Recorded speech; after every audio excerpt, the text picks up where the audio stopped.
Third party यानी तीसरा सदस्य आपकी लाइफ को किस प्रकार से इफ़ेक्ट ला सकता है आपके जीवन में, आइए देखते हैं।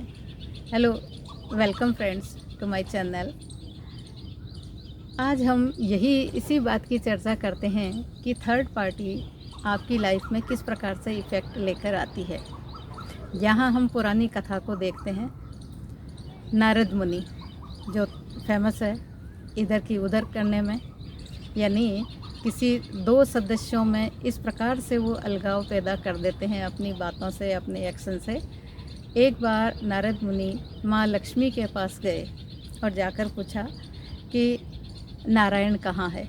माँ लक्ष्मी ने उत्तर दिया कि नारायण के पास में तो बहुत काम है, पूरे संसार का पोषण करना उन्हीं के जिम्मे है, तो वो अपनी प्रजा को देखने के लिए गए हुए हैं, ध्यान रखने के लिए गए हुए हैं। तो अच्छा, तो माता लक्ष्मी से नारद जी बोलते हैं कि माता ये बताइए कि आप में और नारायण में कितना स्नेह है, कितना भरोसा करते हैं आप एक दूसरे पर, और कौन सी बात आप छुपाते हैं और कौन सी बात नहीं छुपाते नारायण आपसे। तो माता लक्ष्मी ने कहा कि नहीं, नारायण तो मुझसे कोई भी बात नहीं छिपाते, सारी बातें हम में होती है।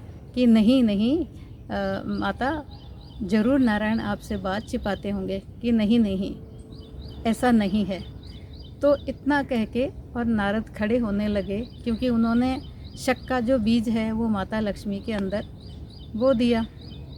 फिर एक बात और पूछते हैं कि माता, ऐसा कौन सा कपल है, ऐसा कौन सा जोड़ा है इस धरती पर या इस लोक में जो एक दूसरे को सब कुछ बताते हैं और कुछ भी नहीं छिपाते।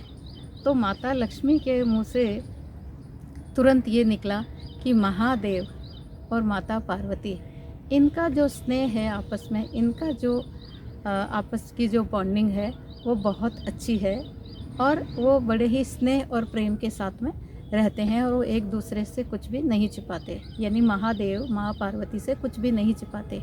तो नारायण ने कहा कि अच्छा ठीक है, मैं अभी चलता हूँ, जब नारायण आएंगे तो मैं फिर लौट कर आऊँगा। और वो माता लक्ष्मी से आज्ञा लेकर कहाँ गए? महादेव के निवास स्थान पे, क्योंकि वो तो पहाड़ों पे वैसे ही रहने वाले हैं महादेव। तो माता पार्वती भी उस वक्त अपने काम में लगी हुई थी। तो नारद जी वहाँ पहुँचे और माता पार्वती को प्रणाम करके कहा, माता प्रणाम, महादेव किधर है? तो पार्वती ने कहा कि वो भी ध्यान मग्न होंगे या फिर किसी काम से बाहर गए हुए होंगे। तो कहा अच्छा, तो क्या माता एक बात पूछूं मैं आपसे? तो बोला ज़रूर पूछो। तो महादेव आपको क्या सब कुछ बताते हैं? तो माता पार्वती को लगा कि आज ये नारद ये ऐसे कैसे पूछ रहे हैं कि क्या महादेव सारी बातें बताते हैं? तो उन्होंने कहा हाँ बिल्कुल सारी बातें बताते हैं। तो सब बातें बताते? बिल्कुल हाँ, जितनी भी कथाएं हैं वो मुझे रोज़ बताते हैं, जितनी भी कथाएं हैं वो रोज़ाना मुझे सुनाते हैं, और ऐसा कुछ भी नहीं है कि महादेव मुझसे कुछ भी छिपाएं। लेकिन क्योंकि नारद को तो उन दोनों में अनबन पैदा करवानी थी और शक का बीज डालना था, तो कहा कि नहीं माता, ज़रूर महादेव आपको कुछ न कुछ आपसे छिपाते होंगे। तो ये शक का बीज जैसे ही माता पार्वती के दिमाग में नारद ने डाला, क्योंकि उन्होंने बात ही इसी प्रकार से कही कि नहीं, ज़रूर कुछ न कुछ छिपाते हैं, तो माता जो पार्वती है उसको लगा कि नारद इस प्रकार से कैसे कह रहा है कि महादेव मुझसे कुछ छिपाते हैं, वो तो हमें सारी बातें बताते हैं। नारद मुनि का काम हो गया, वो वहाँ से चले गए। जैसे ही महादेव काम से लौट कर आए तो माता पार्वती कुछ बोली नहीं, और उन्होंने भोजन परोसा, जल दिया, सारी चीज़ें हो गई।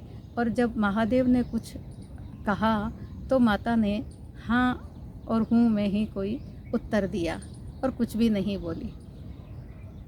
थोड़ी देर बाद में महादेव विश्राम करने के लिए चले गए। नित्य जो कर्म होता है वो उस तरीके से होने लगा। लेकिन माता पार्वती के दिमाग में क्योंकि नारद शक का बीज बोकर चले गए, तो माता ने महादेव से पूछा, क्या महादेव आप सारी बातें मुझे बताते हैं?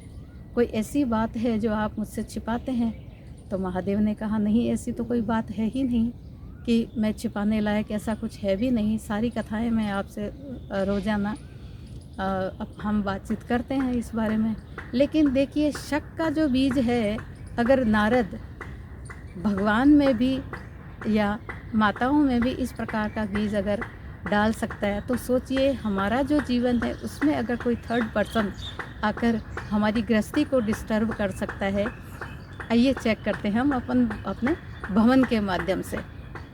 अब जहाँ भवन की बात आई है तो बेडरूम की बात तो अवश्य होगी और एलिमेंट की बात भी होगी। अर्थ एलिमेंट, क्योंकि भरोसे वाला एलिमेंट है, यानी अर्थ एलिमेंट जहाँ होता है वहाँ पर स्टेबिलिटी होती है। और अर्थ एलिमेंट किधर होता है?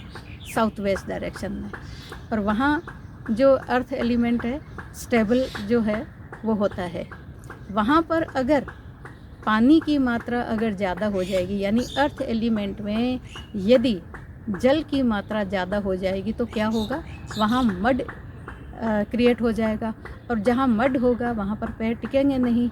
इसका अर्थ है भवन में अर्थ एलिमेंट में अगर वाटर एलिमेंट की मात्रा बहुत ज़्यादा अगर हो गई है तो वहाँ पर पैर नहीं टिकेगा और आपकी स्टेबिलिटी जो है वो गायब हो जाएगी। इसी प्रकार से अर्थ एलिमेंट में अगर एयर एलिमेंट आ गया, यानी नेचर को किसको रिप्रेजेंट करते हैं? पेड़ पौधे अगर अर्थ एलिमेंट में यानी साउथ वेस्ट डायरेक्शन में, क्योंकि पृथ्वी तत्व वाला जो डायरेक्शन है वहाँ अगर एयर एलिमेंट आ गया, पेड़ पौधे आ गए, तो क्या होगा? पेड़ पौधे किस प्रकार से निकलेंगे? ज़मीन को फाड़ कर निकलते हैं। तो इसका हमारी लाइफ से क्या रिलेशन हुआ कि पृथ्वी तत्व में अगर एयर एलिमेंट अगर आ गया तो वो उसको फाड़ कर निकलता है। यानी साउथ वेस्ट डायरेक्शन में अगर एयर एलिमेंट, ग्रीन जो पौधे हैं वो अगर आ गए हैं तो वहाँ पर क्या क्रिएट करेंगे? अलगाव, बिखराव और ब्रेक।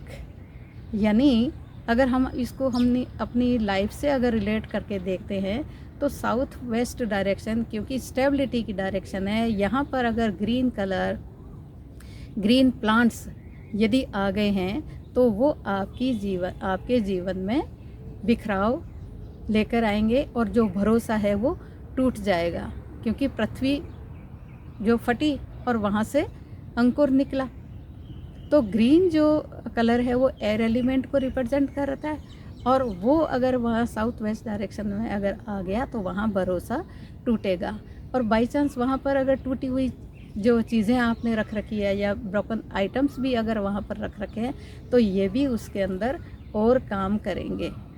तो भरोसा जो है वो व्यक्ति के जीवन में बहुत ज़रूरी है। और अगर कपल्स में अगर भरोसा टूटता है तो वो बिखराव की स्थिति में उसका रिजल्ट निकलता है। तो पृथ्वी तत्व किस प्रकार से हमारे बिखराव का कारण हो सकता है, भरोसा टूटने का कारण हो सकता है, वो आपने कथा के माध्यम से भी देखा कि तीसरा व्यक्ति अगर आपके जीवन में आकर आपकी लाइफ को डिस्टर्ब कर सकता है, तो भवन में भी जो एलिमेंट है जिसका अपना स्थान है वहाँ पर दूसरा एलिमेंट आकर किस प्रकार से इफ़ेक्ट करता है आपकी लाइफ को, ये आपने देखा। तो अब रेमेडी के तौर पे आप क्या कर सकते हैं? यहाँ अगर ग्रीन कलर आपका है, पेड़ पौधे अगर आपने लगा रखे हैं और आप इस तरीके के सिम्टम आपकी लाइफ में अगर आ रहे हैं तो आप वहाँ से रिमूव कर दीजिए, तो आपकी जो ज़िंदगी है, आपकी जो लाइफ है वापस स्टेबल हो जाएगी। तो ये आप रेमेडी करके देखिए अगर इस तरीके के सिम्टम्स आपकी लाइफ में आ रहे हैं। So thank you friends. इसी प्रकार के और जो वीडियोज़ आप देखने के लिए मेरे इस चैनल को लाइक एंड सब्सक्राइब कीजिए। So thank you friends.